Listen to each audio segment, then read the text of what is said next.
பொதுவா மார்கழி மாதம் அப்படின்னாலே தனி சிறப்பு தானே சொல்லலாங்க. மார்கழி மாதம் வந்தாலே அனைத்து மங்கையருக்கும் கோலம் தான் நினைவுக்கு வருது அப்படின்றது நிதர்சனமான உண்மை. இந்த மாதம் கோலம் போடுவதற்கு மிக உகந்த மாதம் அப்படின்னு கூட சொல்லலாங்க. இந்த மாதத்துல எல்லா நாட்கள்லயும் அதிகாலையில கோலம் போடுவது ஒரு வழக்கமா இருக்கும். முக்கியமா கிராம பகுதிகள் ஆகட்டும், நகர்ப்புற பெண்களா இருந்தாலுமே விடியற்காலையிலே எழுந்து கோலமிடுவது ஒரு வழக்கமாகவே நம்மளுடைய பெண்கள் வைத்திருக்காங்கன்னு சொல்லலாங்க. மார்கழி மாத அதிகாலையில பெருமாளை வணங்குவதற்கு சிறந்த மாதமாகவும் சொல்லப்படுது. மார்கழி அதிகாலை வீட்டு வாசல்ல நீர் தெளித்து கோலம் போடுவதால நம்மளுடைய மனதுக்கு உற்சாகமும் நினைவாற்றலும் பெருகுவதா சாஸ்திரங்கள்ல சொல்லப்பட்டிருக்கு. வீட்டு வாசல்ல அதிகாலை நேரத்துல கோலம் போடுவது நம்மளுக்கு மகிழ்ச்சியை கொடுக்கும். மார்கழி அதிகாலை நேரத்துல நிலவும் இருப்பதால அதோட குளிர்ச்சி தன்மை நமக்கு கிடைக்குது. இந்த மாதத்துல வான்வெளியில பிரம்ம முகூர்த்த நேரத்துல தேவர்கள் மற்றும் ரிஷிகளிடமிருந்து நமக்கு நல்ல ஆற்றல்களும் ஆசிகளும் கிடைப்பதோடு நல்ல காற்று ஓசோன் வாயுமே நம்மளுக்கு கிடைக்குது. மார்கழி மாதத்துல ஒளி வடிவமான இறைவனை வணங்கும் போது நமக்கு ஒளி ஆற்றலுமே சேர்ந்து கிடைக்குதுங்க. கோவில வளம் வரும்போது நிலத்தின் ஆற்றல் நம்மளுக்கு கிடைக்கும். அந்த காலத்துல நம்மளுடைய முன்னோர்கள் அரிசி மாவால் தான் வீட்டு வாசல்ல கோலம் போடுவாங்க. நம்ம இந்த விஷயத்த கட்டாயம் கேள்விப்பட்டிருப்போம்.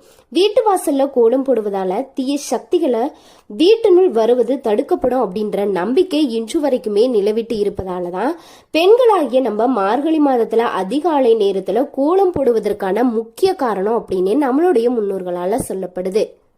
மாதங்கள்ல தெய்வீகத்தன்மை கொண்ட மாதமாகவும் இந்த மார்கழி மாதம் இருக்குங்க. தன்னை வழிபடக்கூடிய அடியாளர்களின் பாவங்களை போக்கி அவங்களுக்கு பிறவாநிலை அப்படின்னு சொல்லக்கூடிய மோட்சத்தை இறைவன் அருளக்கூடிய மாதமாக இந்த மார்கழி மாதம் இருக்கு. இந்த மாதத்துல மிக எளிமையான முறையில எப்படி வழிபட்டா இறைவனுடைய அருளும் நம்மளுடைய விருப்பங்கள் நிறைவேறும் அப்படின்னு சில விஷயங்கள் சொல்லப்பட்டிருக்காங்க. காக்கும் கடவுளான பெருமாளே பகவத்கீதையில மார்கழியை தனக்கு விருப்பமான மாதமாக சொல்லியிருப்பாரு. இந்த மாதத்துல விஷ்ணு வழிபாடு மட்டும் இல்லாம சிவ வழிபாடு செய்வதும் ரொம்ப ரொம்ப சிறப்பான பலன்கள் நம்மளுக்கு கொடுக்கும். மார்கழி மாதத்துல அனைத்து வைணவ தலங்கள்லயும் அதிகாலையில கோவிலுடைய நடை திறக்கப்பட்டு வழக்கமா பாடக்கூடிய சுப்பிரபாதத்திற்கு பதிலாக ஆண்டாளுடைய திருப்பாவை பாசுரங்களை பாடி திருப்பள்ளி எழுச்சி நடைபெறும். அதே போல சிவாலயங்கள்ல மாணிக்கவாசர் அருளிய திருவெண்பாவையுமே பாடப்படுங்க. மார்கழி மாதம் தேவர்களுடைய விடியற் காலை பொழுது அப்படின்றதால இந்த மாதத்துல செய்யப்படக்கூடிய வழிபாடுகளும் சிறப்புகளும் நல்ல பலன்கள் நம்மளுக்கு கொடுக்கும். அதனாலதான் மார்கழி மாதத்துல அதிகாலையில எழுந்து கோவிலுக்கு செல்லணும் அப்படின்னு சொல்றாங்க.